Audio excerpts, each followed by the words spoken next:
В Ингушетии прошел круглый стол «Память поколений» в рамках кинофорума «Лента памяти». Мероприятие приурочено к 80-летию победы в Великой Отечественной войне и Году защитника Отечества.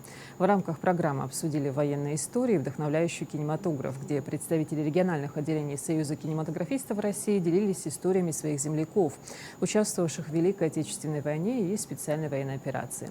Мероприятие организовано Ингушским республиканским отделением Союза кинематографистов России при поддержке Союза кинематографистов страны совместно с Минкультом Ингушетии. Мадина Дзортова рассказала о героях-ингушах, героических защитниках нашей страны. Мурат Аздоев, я не могу про него не вспомнить, потому что человек, он тоже летчик-истребитель, он очень много вражеских самолетов сбил.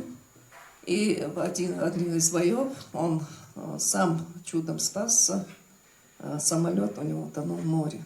И представьте, через 50 лет, прошло 50 лет, когда нашли его самолет в море, только тогда ему дали Героя Советского Союза.